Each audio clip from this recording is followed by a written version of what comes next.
Hi, my name is Tony. And I'm Chris. And we love pop culture. We often find ourselves discussing film, music, literature, and more, going down the rabbit hole of how everything is connected. We want to share those moments in pop culture that are seemingly unrelated, but connected by just a few links. Welcome to the Pop Culture Connection. Hello and welcome back to a special episode of the Pop Culture Connection. This is Tony with you, and we're going to be talking about horror movies over the next few weeks here, taking a little bit break of our normal way of doing the podcast. So we got together, we started talking about our favorite horror movies and the connections between one another. And we had a lot of fun. I hope you really enjoy this one and over the next few weeks, and something that we're looking forward to do more often, these special episodes. Don't forget, you can always reach out to us at Gmail, thepcccast at gmail.com. We're on Twitter at thepcccast, on Instagram at the Pop Culture Connection, and actually, as of last week, we just joined YouTube, so I'll leave a link to our YouTube page there.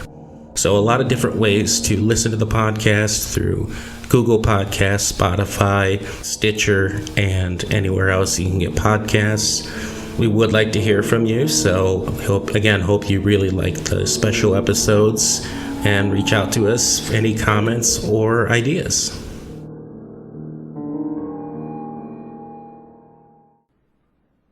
What an excellent day for an exorcism. You'd like that? Intensely. But wouldn't that drive you out of Reagan? It would bring us together. You and Reagan? You and us.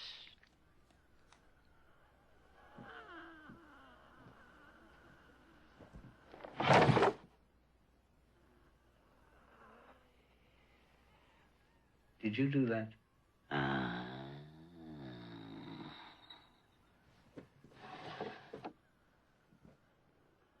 Do it again. In time. No. In time. All right, the Pop Culture Connection Halloween horror movie special. Ooh, it's that time of year. Is it. It's spooky, scary, like a werewolf bar mitzvah. Boys becoming men, men becoming wolves. That is scary. It's the good time, you know. The best time. Chris and I have been friends for a long time. We have many things in common. 400 some years now, I think. Yeah, and that amount of things in common. Exactly. And that's why we're friends. Since we were made eternal. And loving horror films. The weirder, the scarier, the better. We'll take it. We've gone to or have hosted horror movie marathons.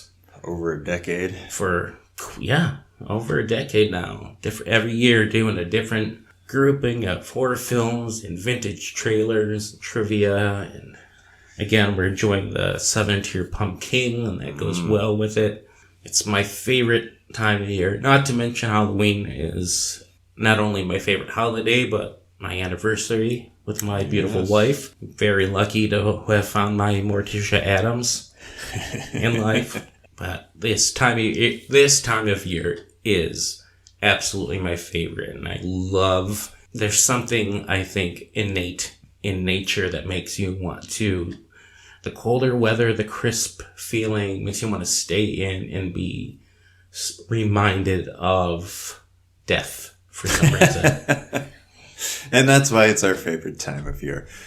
And I think before the winter months, before all the crops died, our ancestors got together and told each other scary stories as a reminder that everything's fleeting. Sure. We're only here, and be good or else bad things will happen to you.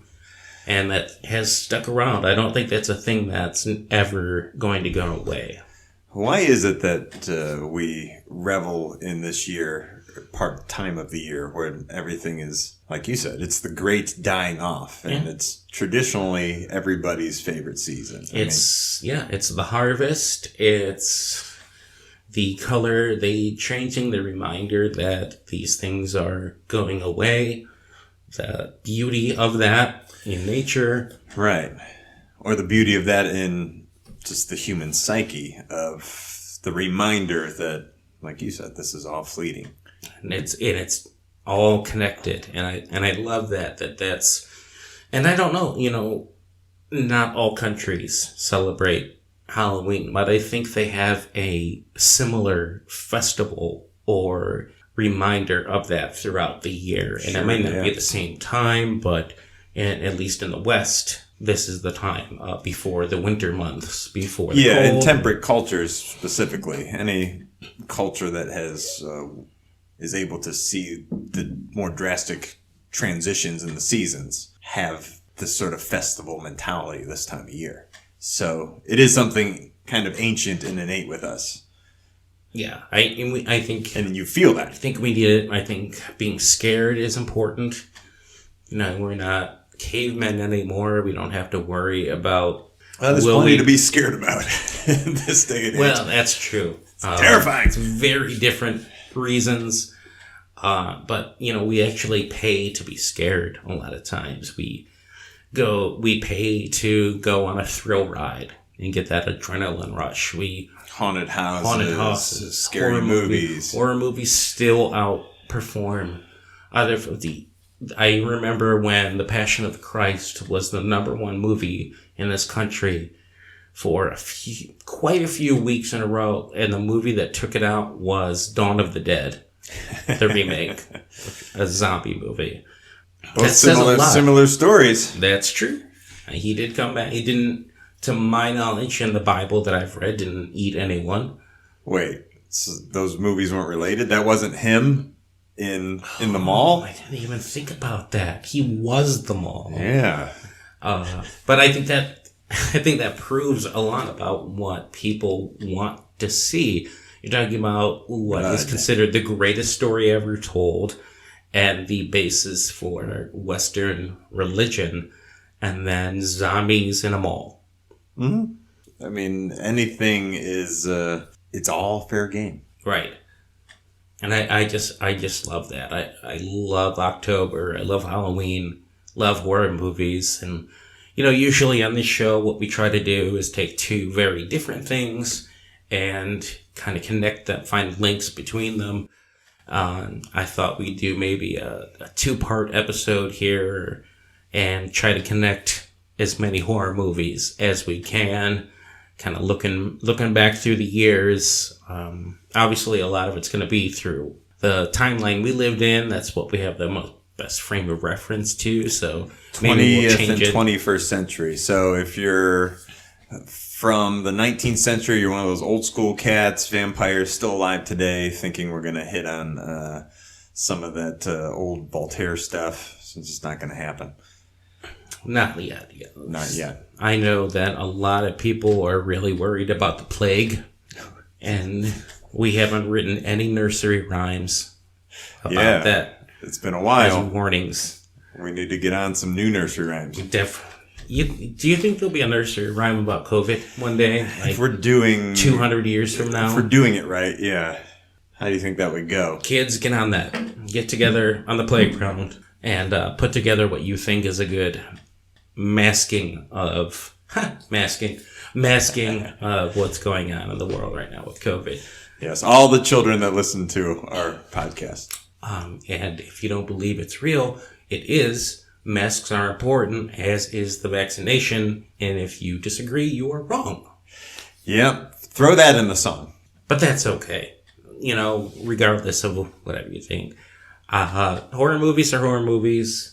Scary stories are scary stories.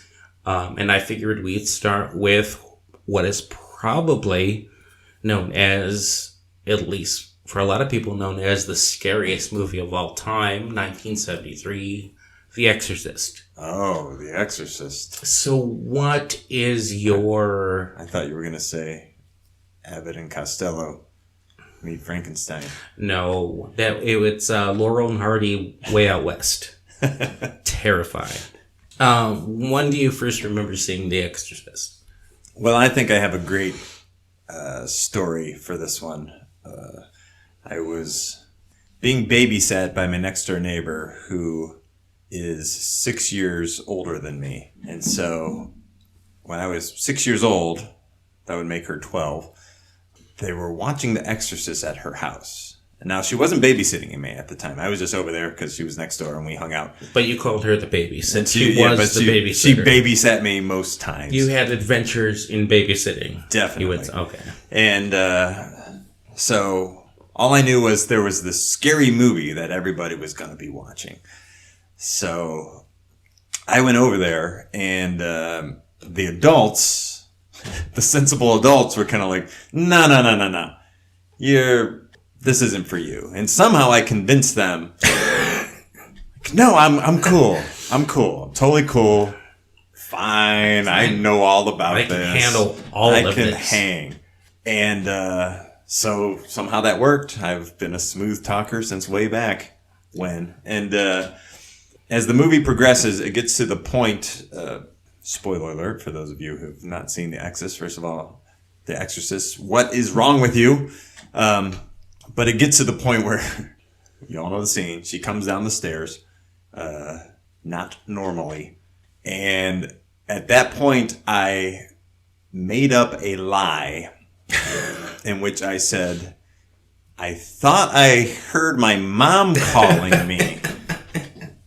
And I removed myself from the situation because it was a bit too much for me to handle. And I recognized that in myself. How old are you at that? I think I was about 6 years old.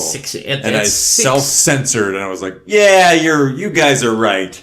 This is a little beyond the pale. So I lied to everybody in the room and said, and every kid's done this. Like, oh, I just heard my mom call me. I'm not scared. I just have to check on I just have to completely leave. Right. And that is something about kids will self-censor themselves. Kids know what scares them. Kids know what they're not prepared for, what they're uncomfortable with. Yeah. Which is why censorship is a big issue with me. I'm very fortunate to have had parents who have said, you can be in the room while this is on, and I decided if I can handle it or not. Something I want to talk about in a future episode is the scary stories to tell in the dark books. Between the stories told and the illustrations, there's a lot of shit that they will give you nightmares. But I loved it. I ate it up. It started my obsession with the macabre and horror. But to ban that, to say that kids can't have an understanding of death or know fear or be prepared for something that they're not prepared for, I don't get at all. Well, you're out to save the souls. And anytime you're doing that good work, well, watch out. Just why do you do it? For myself, I am being raised Catholic, Italian Catholic. Yeah, so this film must have been even more poignant for you.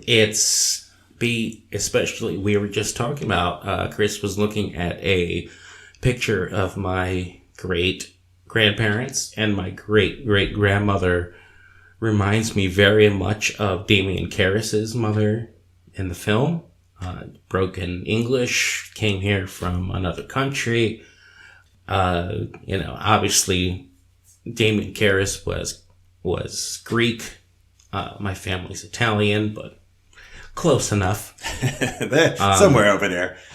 Yeah, being Italian Catholic, and I've talked to other people who grew up Catholic who watched The Exorcist, and I know people who won't let that movie in their house or the book.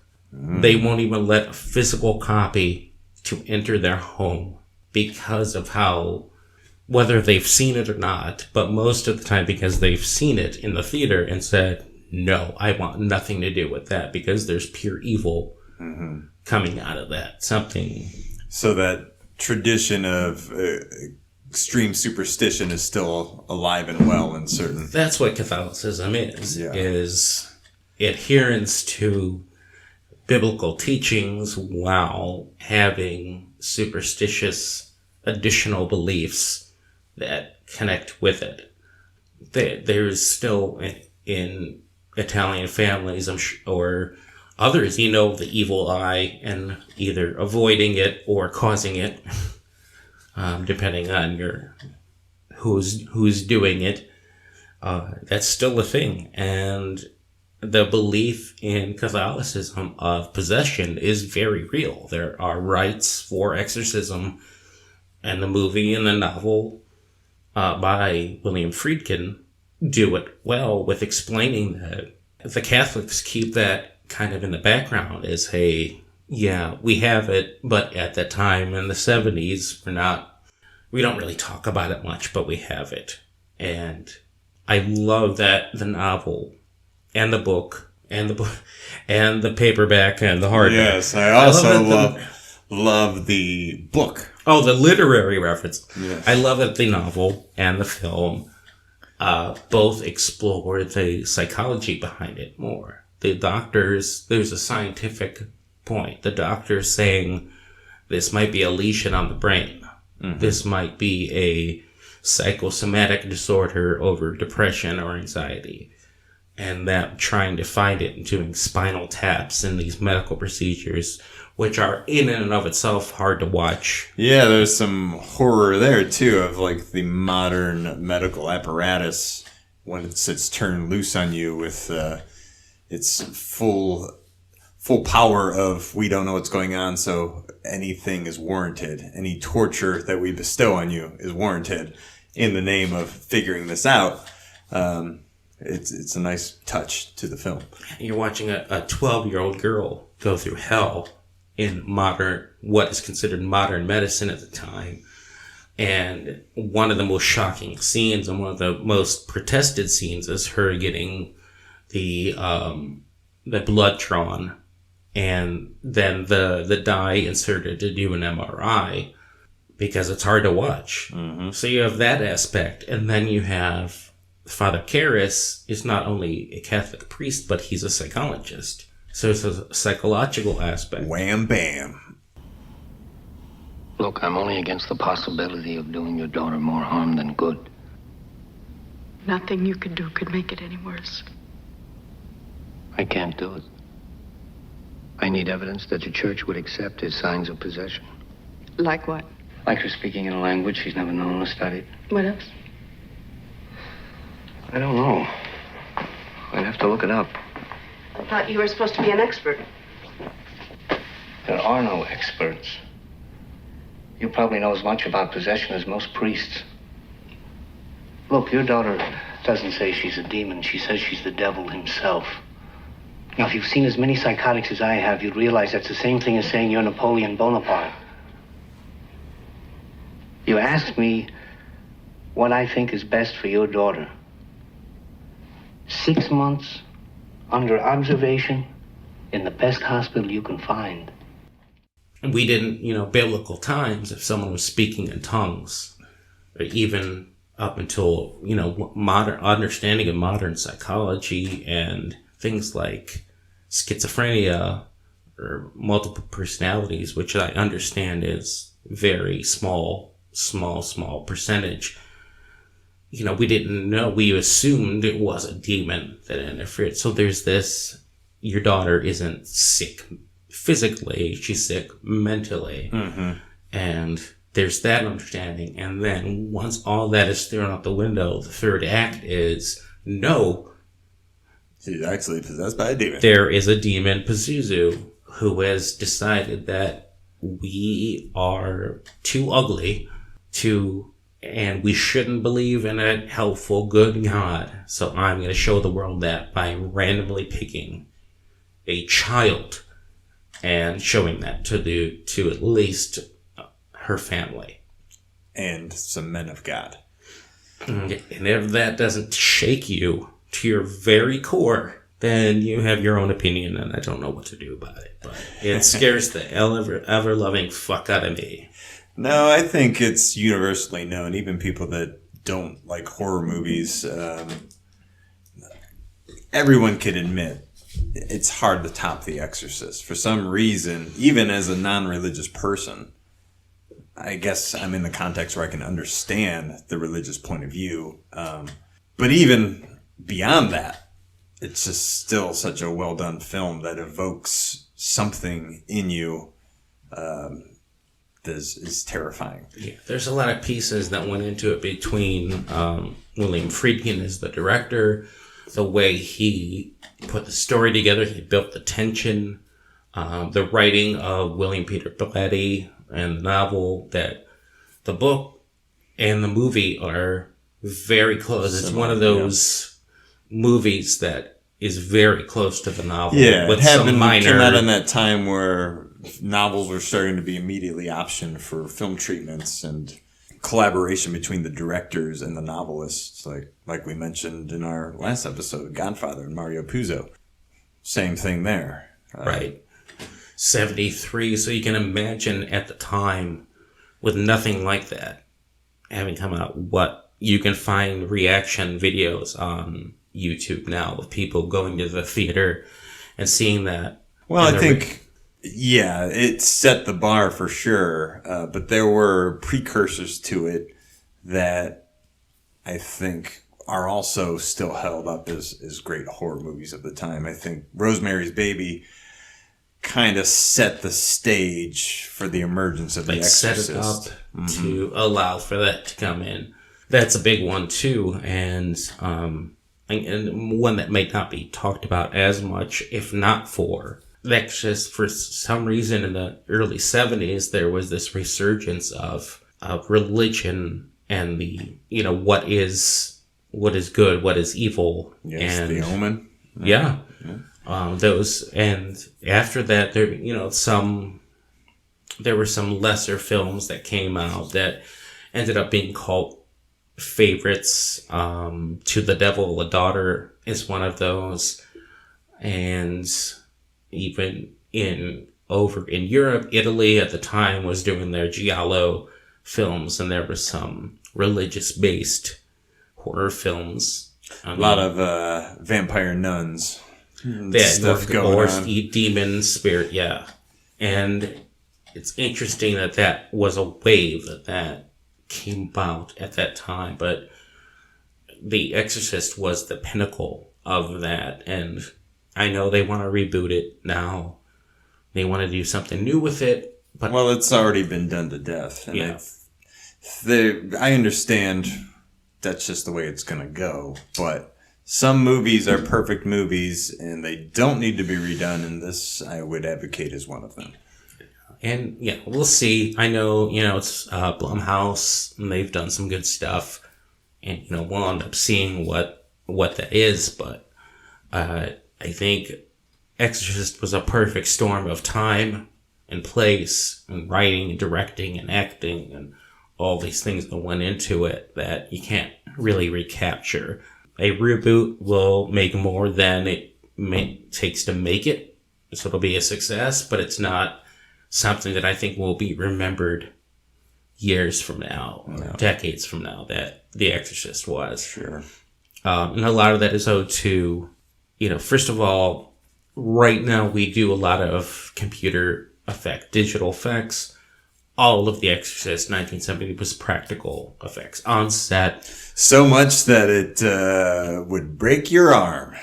Yeah, or give you excruciating back pain for the rest of your life, or traumatize you for the rest of your life. The fact that they kept the sets below freezing to allow for the breath to be seen, and that's not digitally inserted. No. That's real breath, damn it. That's real breath coming out of those actors. Back when actors breathed. Not like now. When you look at Max von Sydow, it was like 40 years old that they made him that old age makeup is, very hard to make convincing. You can do it. Well, I mean, to be fair, Max von Sydow was an old man. He had a crag. He was craggly. He's what's known as craggly. He was one of those young old men. Yeah. But they made him look much older than he was, convincingly. Sure. That's not even to mention the makeup they did on Linda Blair as Regan, and the progressive look that she had, or that terrifying subliminal face that they would show once in a while in dream sequences or that's subliminal quick face. shots. The true face of Pazuzu. Yeah, Yeah. which is one of the early makeup tests that they did. But they just felt it didn't work. It wouldn't work for like longevity, and they wanted to Just flash it in there. Yeah, and but it when you works flash it perfectly. in there and you don't know it's coming, it'll reside in your brain for a while. For the rest of your life. Yeah. Linda Blair, she was only, I think, 12 or 13. Phenomenal performance on her end. Sure. Well, to give you the rest of the story, I left the movie, but my babysitter and company kept watching. And the next day after that, she was like traumatized. I think because she resonated so much with Regan because she was around that age. That it just like messed her up. So the power of a movie, Power of Christ compelled her. Power of Pazuzu compelled her. That'll do it. And not only that, but Ellen Burstyn gives quite an incredible performance too as a mother, watching her child go through this. And as a parent, I can completely identify with what is wrong with my child. This is not natural. I would know them. If you showed me their exact double, I would know that it wasn't them. And that's not who my child is. And that's what makes the overall tone terrifying. She just does a good job of letting you know that this is an aberration of nature. And she's not, the character of Chris McNeil is not religious. Nope. In the least. And doesn't believe, that this is, that's her last resort, is this might help. And even that's from a psychological standpoint, because the doctors say, the belief in being taken over by another entity is so powerful that having a holy man come in and say they're removing that is the only thing that's going to get them to snap out of it. And that's her last resort. And I love that they use the cast selection is so good because they could have used well-known actors. They could have used Al Pacino or Paul Newman or someone. But between all of them that they chose, including Jason Miller, Father Karras, wasn't a well-known film actor. He was a stage actor at the time, and he feels real. He feels like a real guy that would be... Yeah, he's great in it.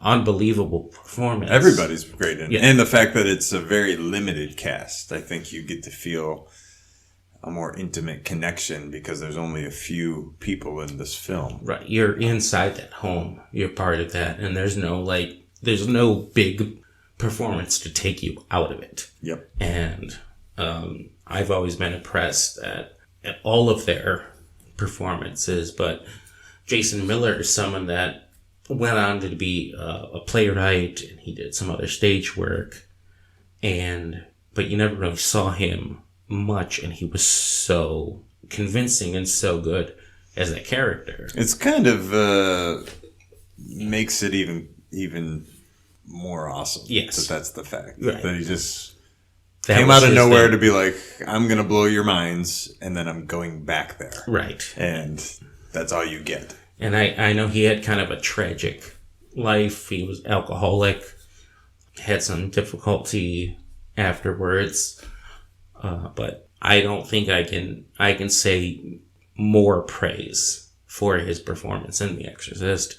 I don't understand how, being a horror fanatic, I just recently found out that he's the father of Jason Patrick, which blows my mind. Yeah. Jason Patrick, and not a supremely well-known actor, but if we're talking about horror, he's in The Lost Boys, 1987 vampire film, one of my favorite vampire films. Quintessential film of the 1980s. I think so.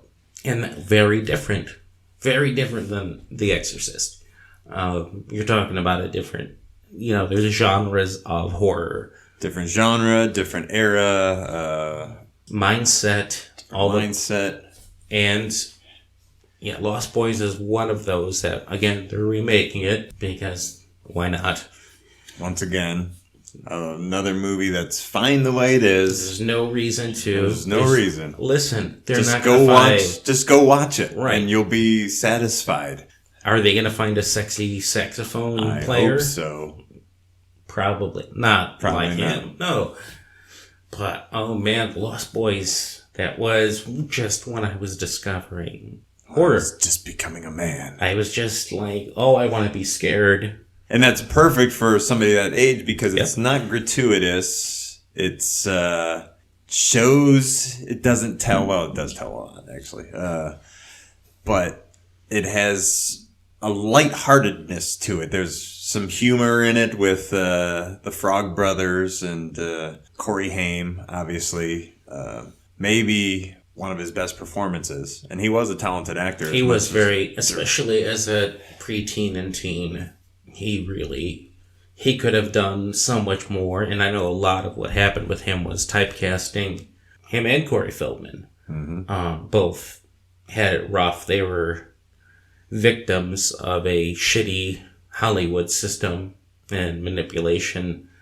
Probably more. They were both fantastic in The Lost Boys, and just, maybe being a kid and realizing that The Lost Boys or Peter Pan were kids that never grew up, and if you're a vampire and you're turned at an early age, you would never grow up. I think that was part of the appeal of who are these characters. And yeah, within the context of the film, which you cannot separate from the 80s, because the 80s had that blend of family, but it's a little more risque than a family movie. But at its heart, it's a good, triumphing movie. And I think that theme was just best executed in the 80s. You can't remake that because it's... a lot of it is due to when you look at the big directors of the 80s, especially Spielberg, who was king of the 80s film, between directing and producing. The absent father and the divorced single mother was just starting to become not something that was. The dissolution of the nuclear family. Yes. You were starting to see it happen before your eyes, but yet somehow there was still heart there. Still a togetherness at the end of the day. We're all... And more people could identify with it. They weren't living in a typical nuclear family. Their parents were divorced, and young male or female, no matter what, could identify with a character who was going through that and moving to a new town, California, that happened to have all the damn vampires. Mm-hmm.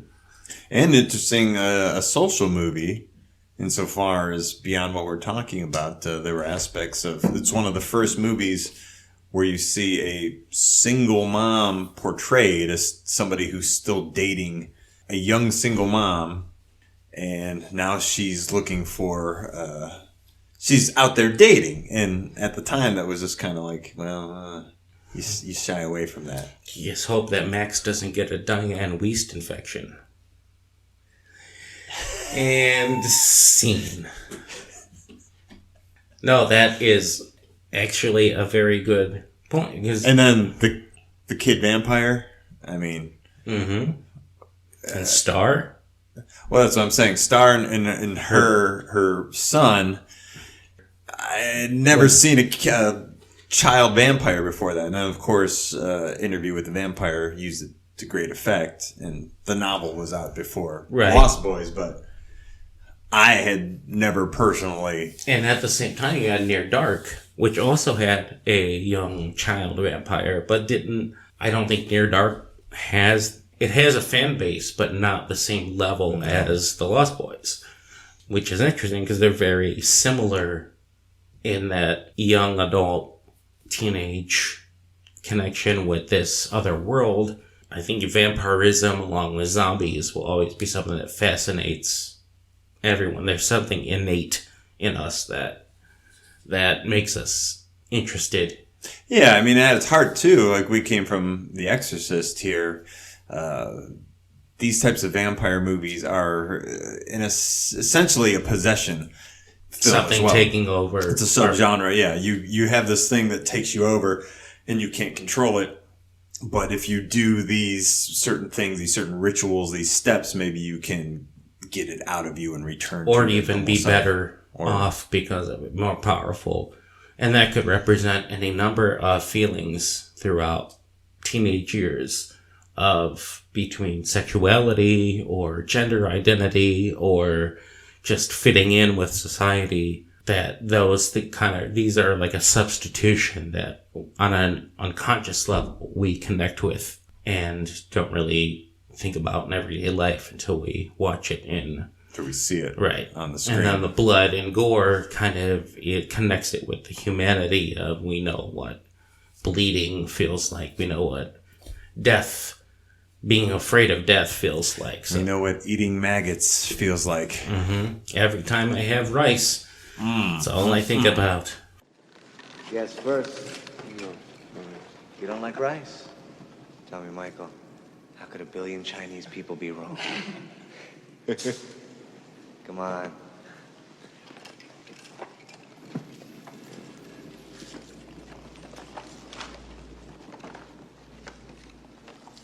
How are those maggots?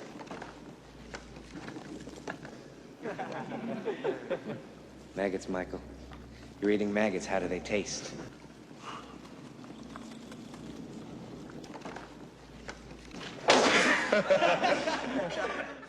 Is it just me, or did Kiefer Sutherland always look like he just woke up before they said, hey, it's time to film your scene? It's likely that that's what happened. Right. It's just like he was just on a bender. Just 3 days. No matter what he's in. It's And like, they okay, were just like, well, it works for the character. Fuck it. Mr. Sutherland. Get in here. Yeah. Between that and Stand By Me. And Flatliners. He basically played the same character. Yeah. I'm surprised he didn't get typecast. He was the bully in the late 80s and early 90s. Bully that you kind of were like, I like this guy's kind of cool, though. Yeah, I like this guy. I'd let him bully me. Right. He's got that Jack Bauer. Mm-hmm. Same thing. He's got that bully charisma.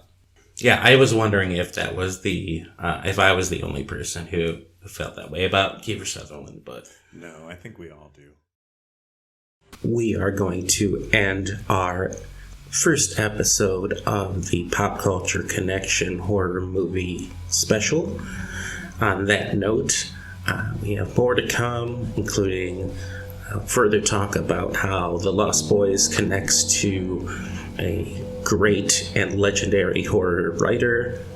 The connection then into 3 excellent cult favorites from an iconic director, his relationship with another iconic horror director, especially in the slasher genre. We talk about a movie that was pitched but never made. That sounds very interesting. Where the inspiration came from the 70s and even back through the 60s. A real life inspiration on a few different horror movie villains. And then into some more directors and one of our favorite 80s family-oriented horror films. So it was a lot of fun to record this. I'm looking forward to the next 2 or 3 episodes, depending on how we split this up. Really hope that you enjoy it too. As always, you can reach out to us. We are at thepcccast@gmail.com. We're on Instagram at The Pop Culture Connection. We're on Twitter at thepcccast. And as of last week, we are also on YouTube, so I will leave a link in the description of this episode, as well as a link on the website. So until then, stay scared and stay connected.